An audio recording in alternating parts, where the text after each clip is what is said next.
Yeah. I'm trying to phrase the right question. It essentially goes, do you manufacture this stuff out of whole cloth in your mind? Is it there in the beginning?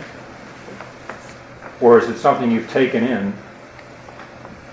Is it new information or something that the brain is remarkable? It could be processing and creating images. What might be going on there? And see, my original bent was I wanted to be an art historian. And so the job of an art historian is to understand the evolution of motifs and how styles are transformed at the hands of certain artists and over time and in different places. So it's this kind of specialized thing with a visual vocabulary. And I thought, you could go into the psychedelic experience and you could perform an art historical reduction on it and say, aha, well, that's a Tibetan treatment of a line and that's a Maori way of portrait. And it was not like that. It was like the art that is made on another planet, art that arose completely in the absence of human conventions or values. And that convinced me that it wasn't being generated from myself. And, and then I read Jung and I realized that there was a way to define the self that would allow it to produce that kind of thing. But it's really accomplished by a rhetorical trick, because the word self means that which is most familiar to me. Well, if that which is most familiar to me can generate something completely unrecognizable to me, to call it the self is to betray the notion of the self. So what I've called it over the years from the very, very beginning, I can't even remember how long ago we incorporated this nomenclature, is I called it the other. And, the German historian of religion, Rudolf Otto, defined God as the wholly other. The wholly and totally other, he said. This is somewhat like Nicholas Cusanus's theology of the of the 14th century, where he said God can only be defined by negative statements. God is not this, God is not that. The wholly other. And the experience of DMT seems to be that. And I don't know if it's just that we are neurologically set up, that there's a button in us, the equivalent of a reset button, that just clears all the registers, and that's why it's wholly other. It's wholly other because you just dumped your entire memory load off your disk, and you're now looking at a clean disk for the first time in your life, and you don't have the faintest idea what it could possibly be. It's something like that. Language fails. Anticipation fails. And naturally, because we have this sort of metaphysical openness in our ideological systems, we identify this wholly otherness with God, with the transcendent force in our lives. And so it seems to be, in fact. You, and then you, Ron. Yeah. I'm interested in the idea of an other that talks to you. And you've talked before about the fact that the mushroom talks. So I have two questions. One is your experience only with the mushroom talking, or are there other psychedelics that have had that effect? And secondly, can you remember some things that it said? Can I remember some things that it said? Or your favorites or something? Well, first of all, yes, this idea of an other that you can relate to. It's interesting, it's fascinating how if you really go to bedrock with these things, there's some really interesting Christian theology that relates to all this. The existential theology of Soren Kierkegaard. Kierkegaard said the defining relationship in life is an I-thou relationship to Christ. And the I-thou relationship, and Martin Buber made a great deal of this as well. So it's a profound thing to relate to an other, even if that other is an other human being. It's still, an abyss of ambiguity. I don't know who you are, where you came from, what your agenda is, what your plans are for me, whether they're casual or intense, and so forth and so on. So then, meeting an other that is not a human being, that is somebody who sits up in your mind and says, "Hey, big boy, what's cooking?"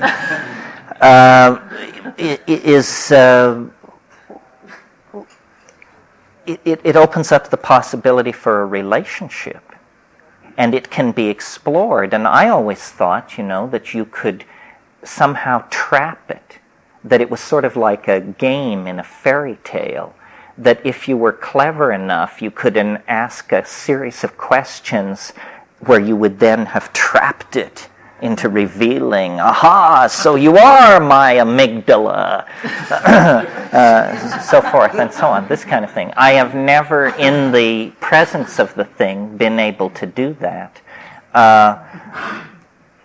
As far as what it has said, basically it's told me everything I know. As far as boiling it down to the aphoristic level, you've heard these all through the years.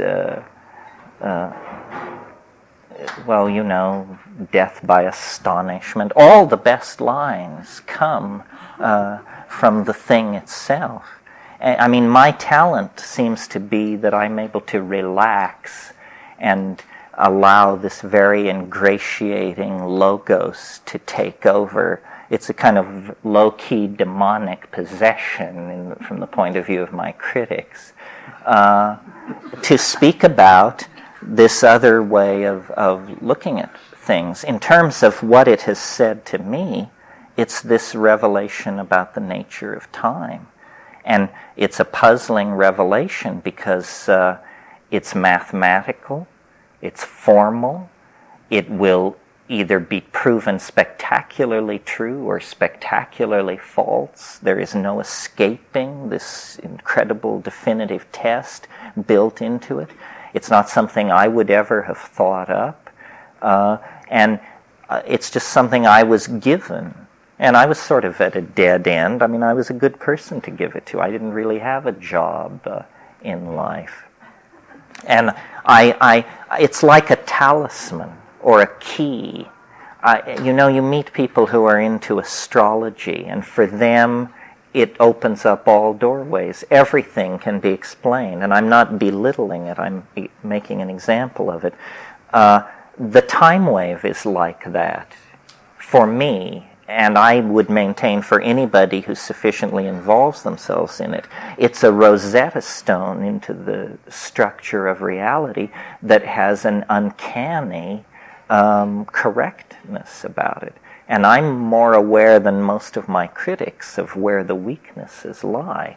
But nevertheless, I'm also more aware than most of my critics of where the weaknesses lie in the competition as well.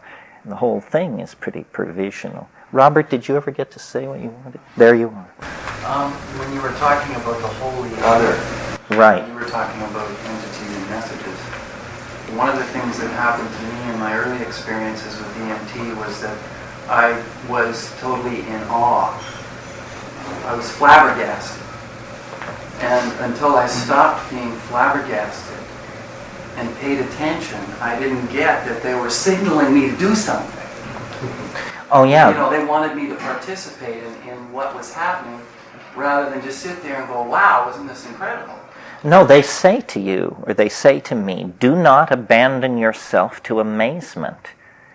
Don't give way to astonishment. I mean, try to hold it together, fella, which is a strange thing to be being told by an alien entity inside a hallucinogenic flash.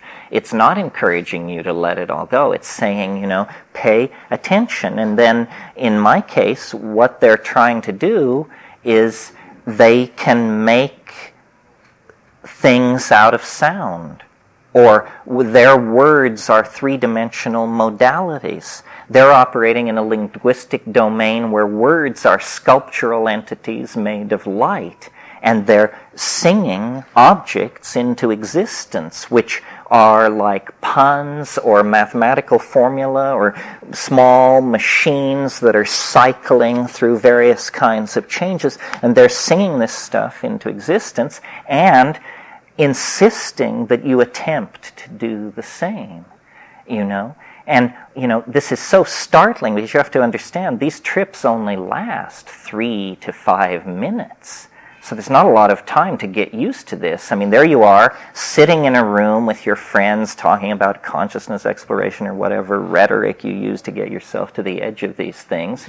You fire up the pipe, you take one enormous hit, and the next thing you know, you're surrounded by screaming elves, by the hundreds that are speaking in this alien language that is causing objects to hang in the air and ricochet off the walls. And these things come, it's a scene of wild confusion. It's like a Bugs Bunny cartoon running backwards. And these things come bounding up, and they say, "Look at this." And out of the air, out of their guts, out of nowhere, they pull objects, which are the most astonishing things you can imagine. Literally the most astonishing things you can imagine. Jeweled, filigreed, machined, turning things. And you look at it, and you say, my God, anybody from my planet looking at this would not have to be told what this is. This is an alien artifact. And you're looking at it, and they say, forget that. Look at this one. And then here's another one. And they're tossing them up, and meanwhile, the objects themselves are able to sing other objects into existence. And there is this aura. The word zany comes to mind. It's like a Max Sennett comedy or a Marx Brothers cartoon. I mean, it's a land of explosions and falling anvils, and surprises are popping out of everywhere, and you're just trying to hang on. You say, now we're at, we're a minute and a half into it at this point, and this intense effort to communicate something. And, we have talked in the past, we can talk now if you want, about Celtic fairyland and tradition, worldwide tradition of gnomes and elves. But when you're there, it doesn't look like that. It's much more pointed ears, shining eyes, strange machine. It's much more off-planet. I mean, we're not seeing leather jerkins and pointed-toed little boots and the plucking of fairy harps. It's not quite like that. No. Yeah? What about children who seem to experience the phenomena that you're talking about? These people who come into their bedrooms and in the middle of the night and communicate with them. Children who aren't being... Well, I think this is where the abduction thing is coming from. That I don't know what these entities are. When you burst into the DMT place, there is an incredible sense of place. And yet, the things that you're witnessing, matter is not capable of. Any matter. I mean, aliens can be one thing. They can have tentacles, they can do this and that and the other thing. But when there's no defined form, then you say, you are like an idea, I say to the entity. You are like an idea. You have no defined form. You're continuously amorphous. And, it then replies, yes, I am who am, or something like that. It's the face of the abyss. I mean, I've had conversations with it where after, a more zany episode, where you then begin to feel a little confidence with it. And then you say, well, show me what you are for yourself. What are you really? I can tell that you're coming to me through a series of filters and presentations and masks. What are you really? And it's like the temperature falls 10 degrees in the room and a black curtain begins to rise and there's an organ note like that thing in the Bach B minor Mass. And after about 15 seconds you just say, call it off. I'm not ready for it. Let's go back to the little fuzzy bunnies and the alien invasion scenario, but I'm not ready. And then it's very obliging. It says, okay, you asked for it. But so there is the sense, of what is this? I don't know. I think that that this is the most important fact about our situation on this planet. And it's discovered over and over again over the past 100,000 years that there's somebody else, something else, somewhere else here. And anybody who says they understand it is bullshitting. The Theosophists don't understand it, the Catholics, the Kabbalists, nobody understands it. But it is real. And I don't know what it means to find this out. You see, the amazing thing about psychedelics is it doesn't depend on a state of grace. It doesn't depend on allegiance to a leader. It doesn't even depend on a special diet or theological predilection. The astonishing news about these psychedelic experiences is you don't have to go to India for 10 years. You don't have to be chosen by Babaji. This works for most people and would probably work for you. And if you think the world has no surprises, if you think that you've got it all figured out and you haven't ever had an intense boundary-dissolving psychedelic, then you're absolutely out to lunch. You don't know what's going on. It's like the opinions of 11-year-old boys about sexuality. What do they know that they should hold such opinions? And, sexuality provides a good metaphor. We cannot forestall our sexuality.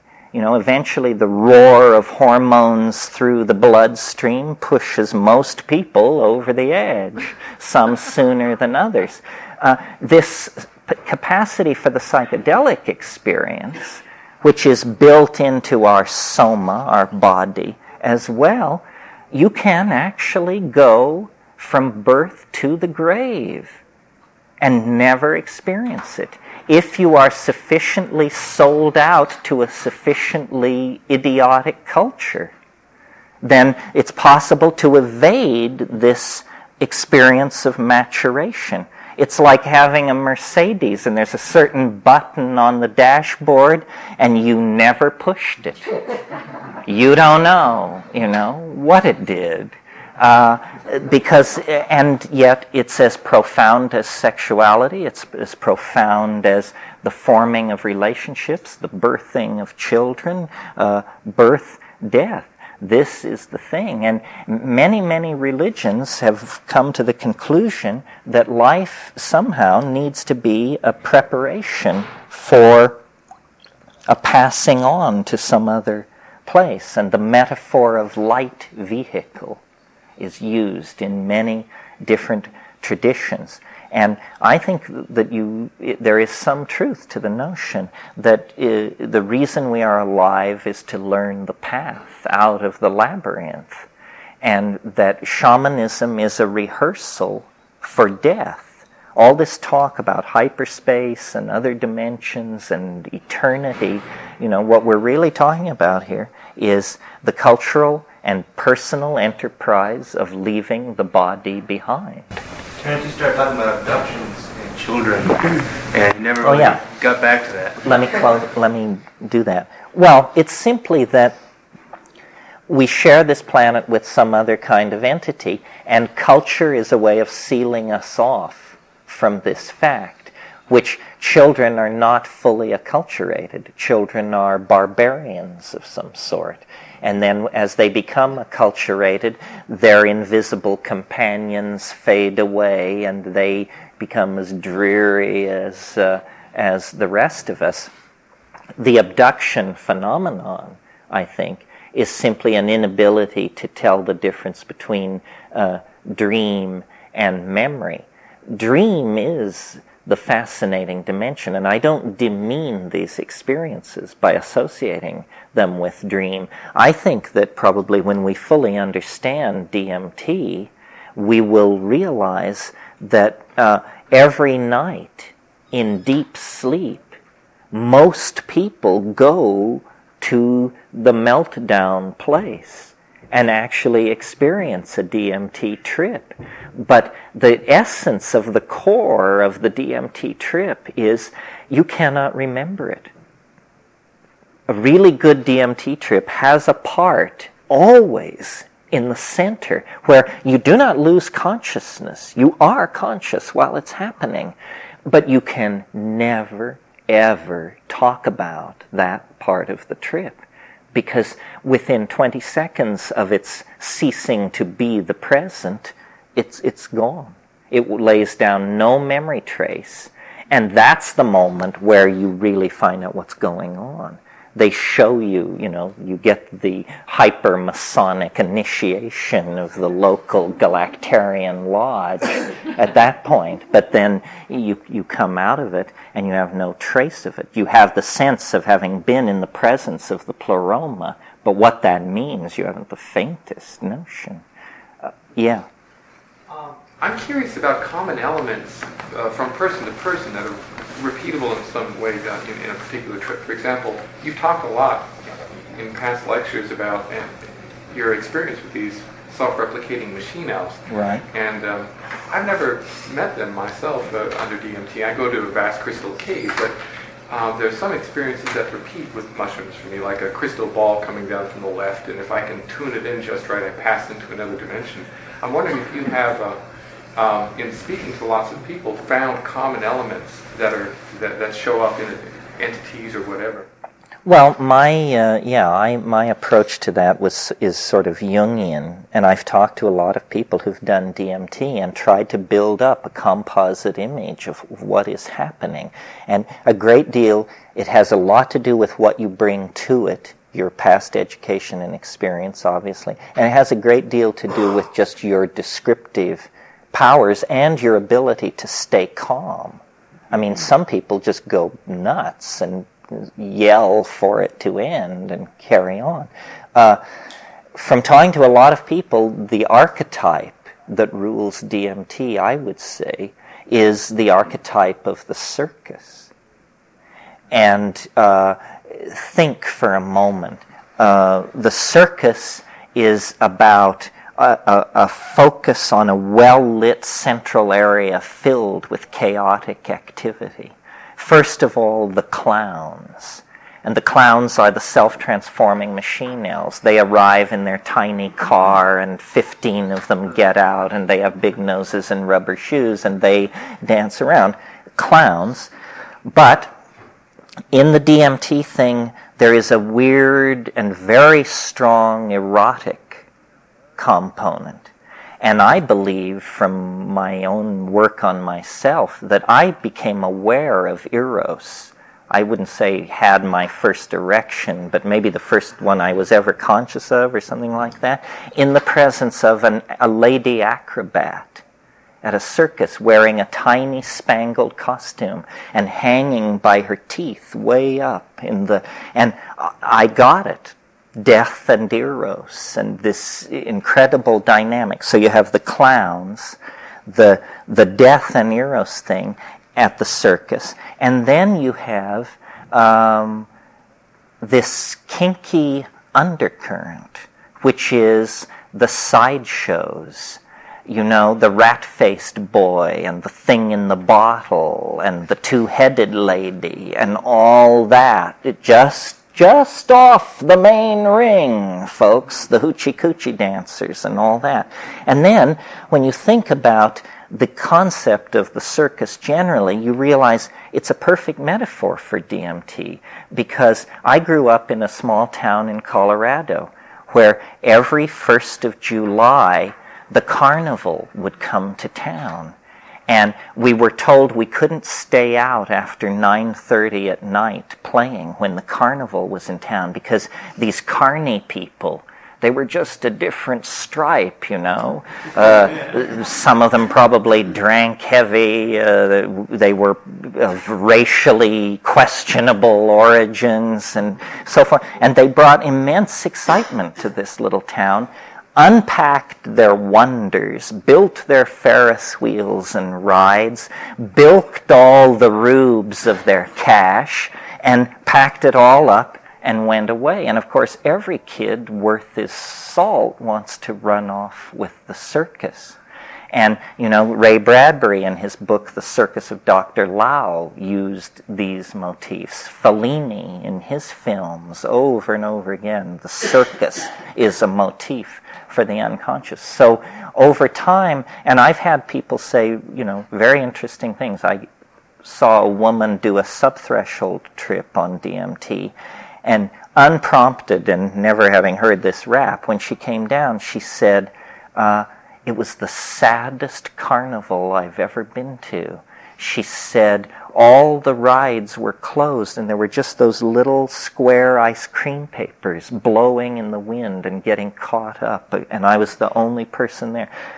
Well, that's about as down a DMT trip as you can have, and basically as you do more of it, you just dial it up until, you know, it becomes Barnum and Bailey, Ringling Brothers, and then it goes on to become the Star Wars bar, and then it goes on to become something from which English cannot even begin to wrap itself around. But I think that's the archetype, yeah.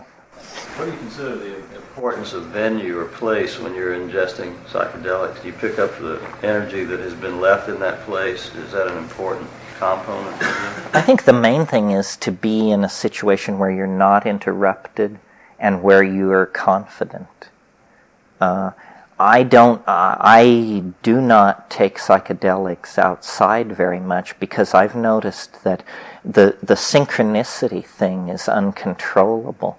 I mean, if you want to have adventures, you know, take 200 micrograms of LSD and step out into, the Lower East Side of Manhattan. And it's just terrifying. So, and I learned that lesson very early. So I unplug the phone, bolt the doors, tell everybody I've left town, and then do it. Sometimes I do it outside, like in the jungle and stuff like that.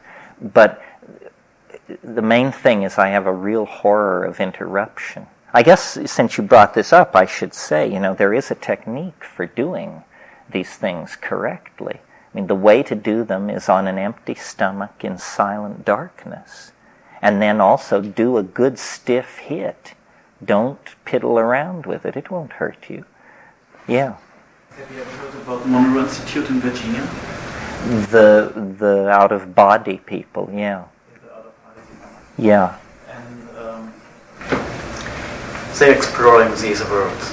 So what you're describing, you can read it in the descriptions of their journeys. But for me, I prefer this way. With an intoxication, I haven't any control about it. But no, you're absolutely right. But for example, it's the same like lucid dreaming. From lucid dreaming you can easily go into an astral journey. The way to get into this subject is to need to control yourself, feelings, thoughts, for example, to be able to be playful in your life.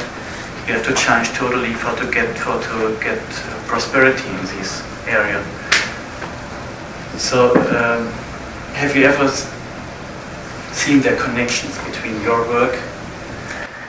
Yes, I mean, I read the Monroe Institute books. I was not sure what the connection was exactly, because many of the worlds that they describe are very much like this world, except just slight details have been changed.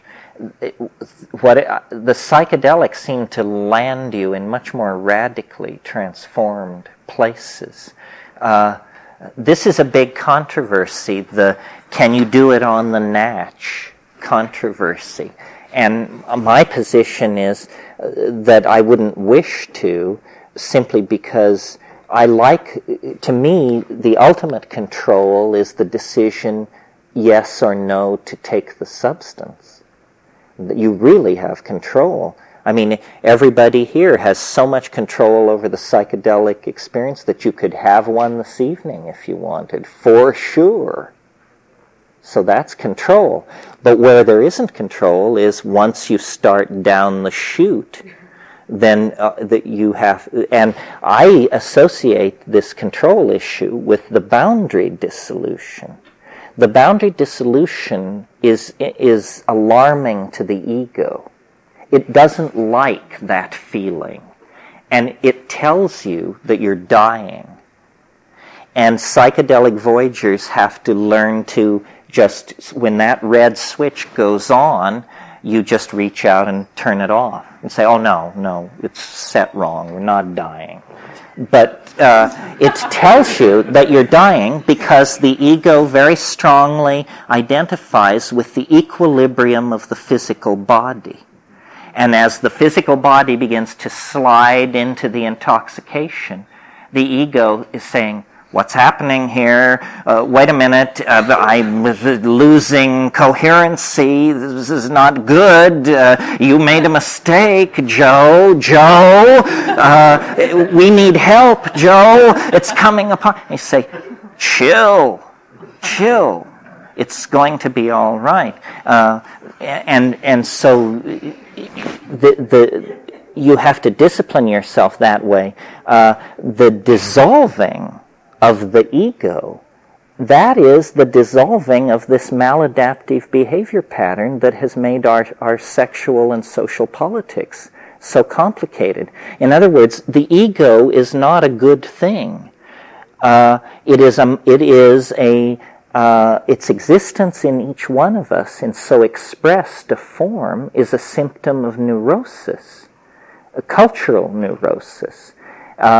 And the psychedelic dissolves the ego, but the ego protests noisily while this is going on.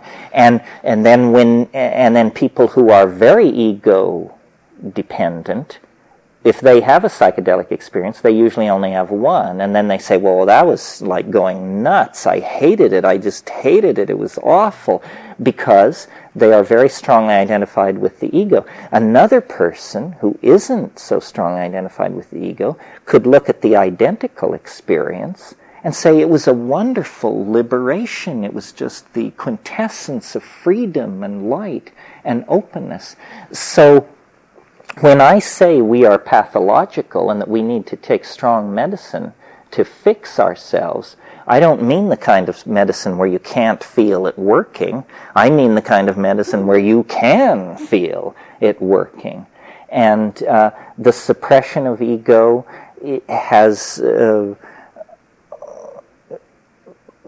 basically was permitted by monotheistic religions and promoted by the phonetic alphabet. And there were just a whole bunch of cultural decisions that had the unfortunate effect of reinforcing the ego. And this is why we have such a problem now, because intellectually we're united if we're, enlightened liberals or whatever. But we can't feel the agony of each other. If we could feel what we were doing, we wouldn't do it, and yet because each one of us identifies with our own body very strongly and checks no further. So the attitude is basically, well, I'm all right, and if you're not, too bad. And it's a very abstract case to move people off of that. But in these early nomadic societies, which probably every new and full moon were taking psilocybin, and everybody who was capable was having sex in a heap with everybody else, and then the children were being reared in this environment under the sky with no material possessions, it was what we were meant for. It's when we were happiest. It's when our poetry was at its peak and our dance was at its peak. and our drama and perhaps our philosophy and certainly our storytelling, and all of those things were at prime, 14,000 years ago. And yeah.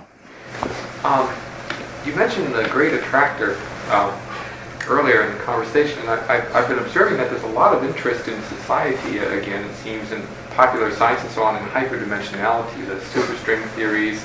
Michio Kaku's book on hyperspace became a bestseller. And what these new theories seem to be predicting is that this universe that we're embedded in is actually just a cross-section in some sort of a hyperdimensional structure that may have originated with the Big Bang or whatever. And there's this proliferation of these hyperdimensional theories. And of course, in quantum mechanics, there's this many worlds hypothesis that's been floating around.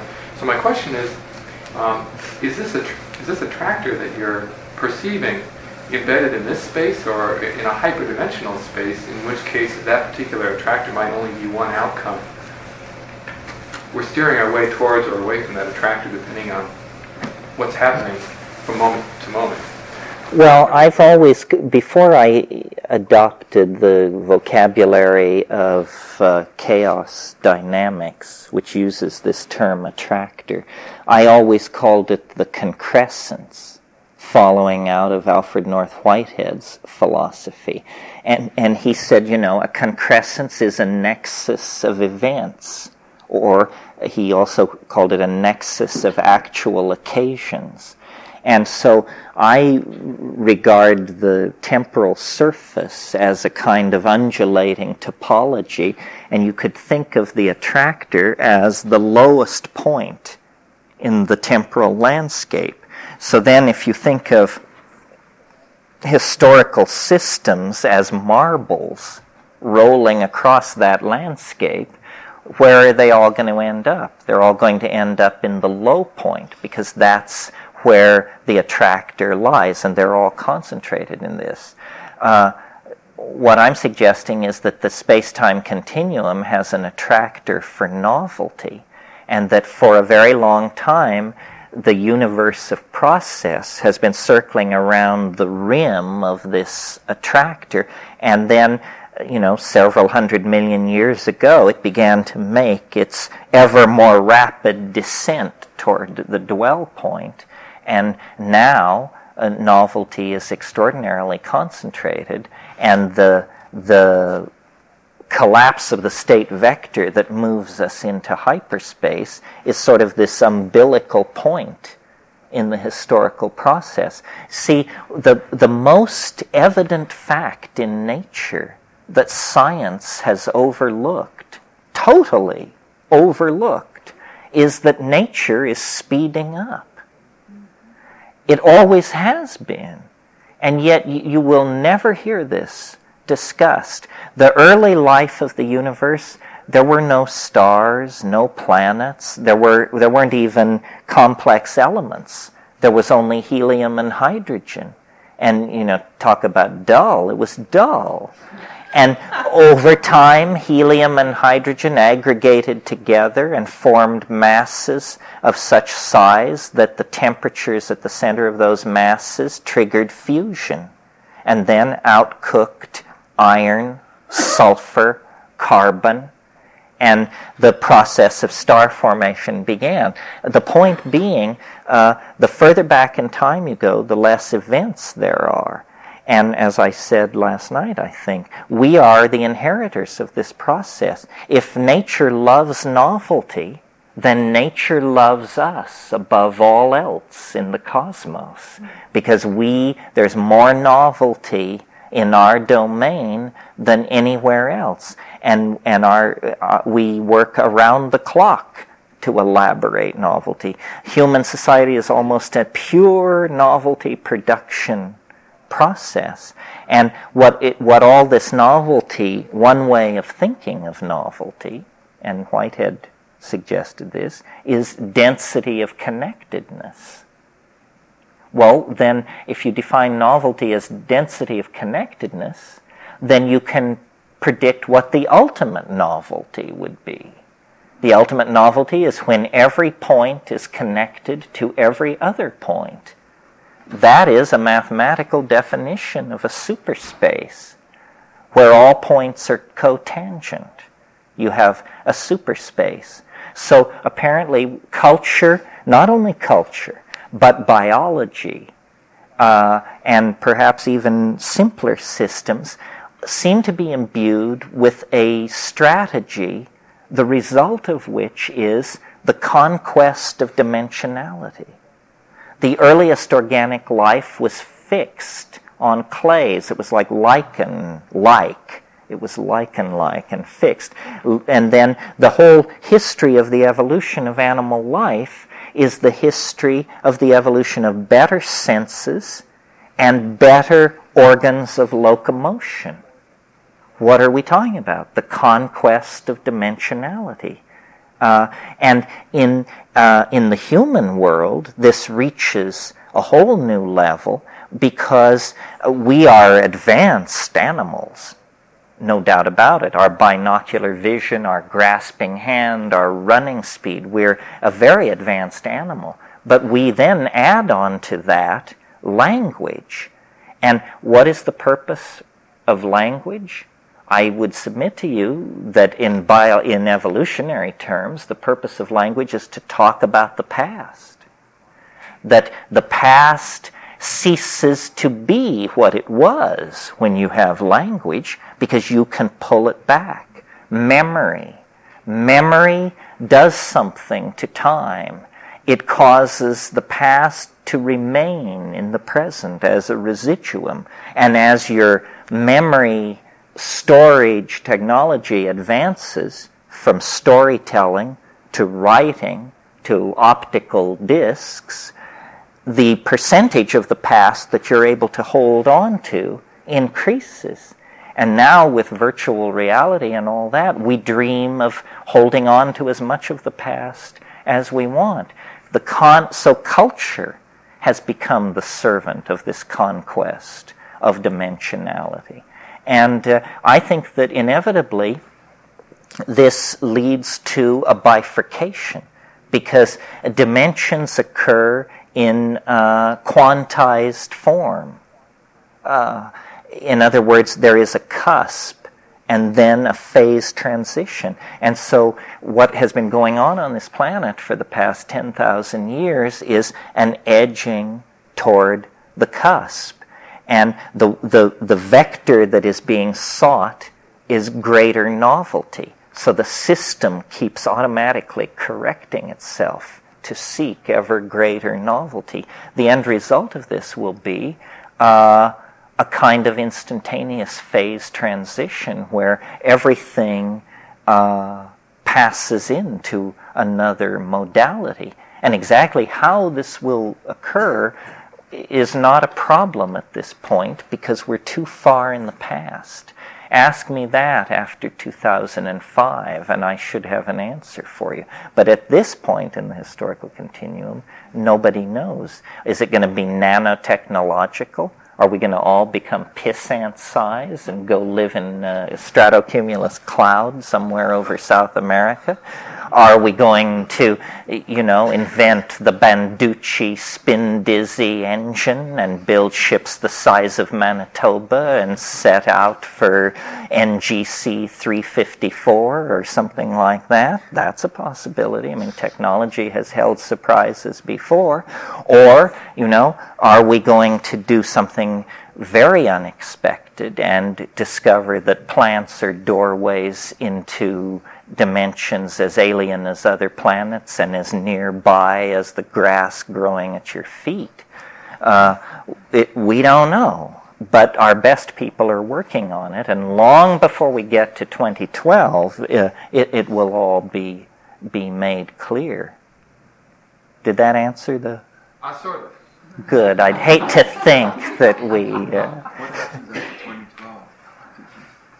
What happens after 2012? Well, that's an interesting question. I'm thinking about it in a different way than I have before. In the past, we've spent a great deal of time talking about what happens at and after 2012. Yet, strangely, my theory only addresses what happens before 2012. After 2012, the time wave is kaput, and you're back to existentialism again. I think that, well, it depends on how loaded I am, what I think will happen in 2012. Because I can imagine it all the way from that the laws of physics fail, that the entire universe rolls up like a window shade. It's unlikely, or it appears unlikely, but on the other hand, who's estimating the odds, and what do they know? It could be, I've noticed that what the time wave seems to track best is the tool-making process. And so one way I think about concrescence and this enterprise that we're involved in is we are trying to make a tool, not just any tool. We are trying to make the tool. Now, what is a tool? A tool is something that lets you do something. What, therefore, would be the ultimate tool? It would let you do anything. And as William Burroughs says, anything. That's what it would let you do. The flying saucer comes into the discussion at this point.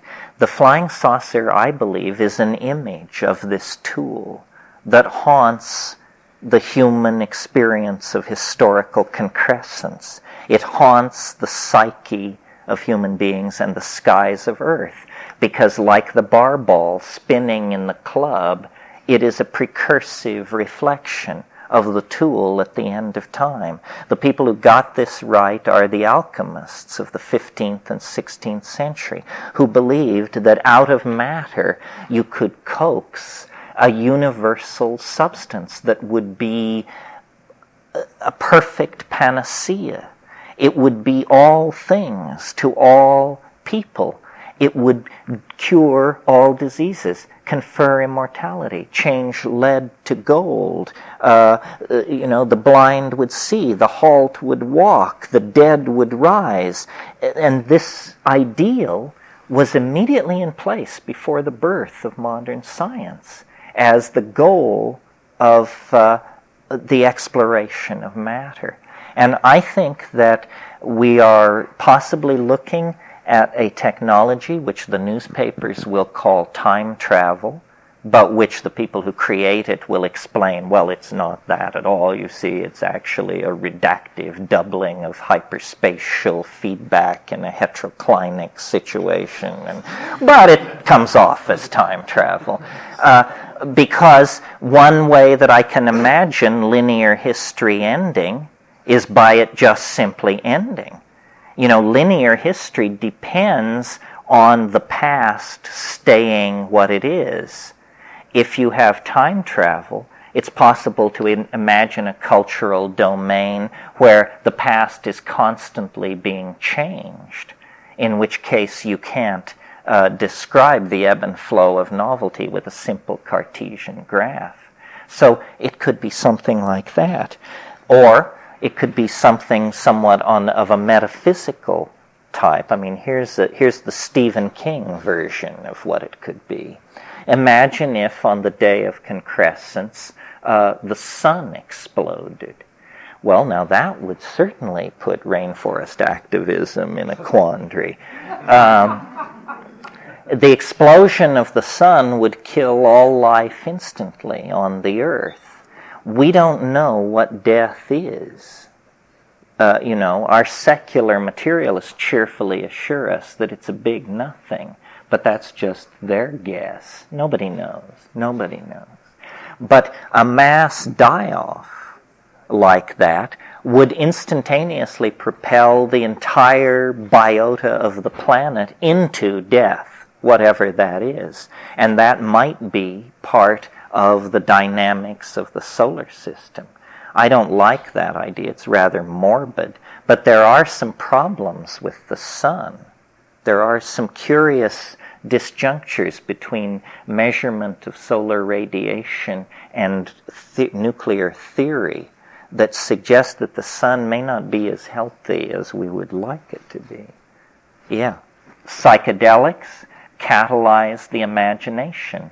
inform the population and allow people to entertain larger perspectives than the completely pissant perspectives which they're being given by the popular media.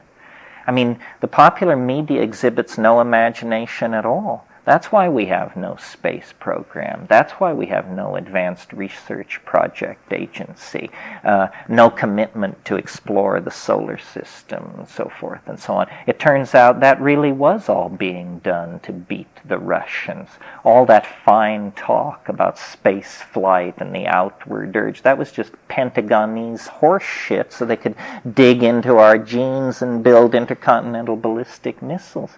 We who believed that we were headed out into the starry universe were, as usual, shafted. Well, that's a little coda on that. I see it's time to knock off for a while. We have time for one more question, though. Is this working for people? I mean, I wander one way and then another. Just to lead from what you just... Oh, sorry. No, you... What you just said about all this, the space program stuff. Why all the... There seemed to be this incredible influx of sci-fi in the media, as far as like programming and television, films. What's your comment on that? Well, I think that virtual reality, the entertainment industry, I mean, if you look at the figures, if we spent as much money trying to save the planet as we are spending trying to develop advanced systems of electronic entertainment, hell, we'd fix it overnight. That would just be a done deal. I'm suspicious. I'm a techno fan, and I use technology, and I'm into it. But I was with Howard Rheingold one night, actually here at Esalen, when we achieved a kind of apotheosis together. And he said to me, he said, "My God, I've just realized what virtual reality is for." And I said, "What's it for, Howard?" And he said, "It's to keep us from ever leaving the planet."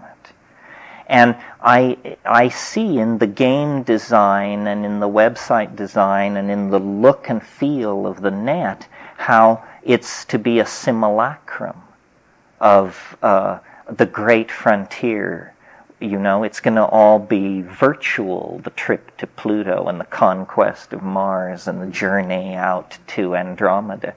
I think I don't fault technology. You just have to be very aware. But, it's like heroin. And we must not consume, we must produce. As a community, the psychedelic community must produce art, not consume it. If they get it flowing the other way and we begin to consume it, then we are depotentiated. So what I've said, the millennial program is to put the art pedal to the floor. In virtual reality, the difference between a 10-story building and a 100-story building is 1-0. Enter the 0, and it's now a 100-story building. We can build with light. The constraints of material and the constraints of capital investment that have limited us in three-dimensional space are not going to be present in VR. And I think we're going to be able to build those castles in the sky. And that what I've said this many times, as I see the late 20th century cultural enterprise, what we're trying to do here is turn the human body inside out. We want to take the mind, which is this invisible hyperspatial organ with its teeming imagination, and we want to make it literal or virtual. We want to bring it into existence. Meanwhile, the body has become, because there are so many bodies, a real drag on the political system. So the body wants to become something freely commanded in the imagination. And it's literally like we are turning ourselves inside out. And this is an alchemical process. So now I've spoken of the alchemical process as something happening to the body, as a cultural enterprise building a tool, as an irresistible motion toward an attractor, which can be glimpsed through the hyperdimensional vision conferred by psychedelics. And then it merely remains to unpack and download these ideas into the popular and mass culture, because I think they assuage anxiety. People feel better about themselves and the fate and direction of the world. But, we have painted ourselves into a hell of a situation here. The momentum of our past mistakes is staggering. The good news is we primates love a good fight, and we don't really get our dander up until the last possible moment. This is it. This is the last possible moment.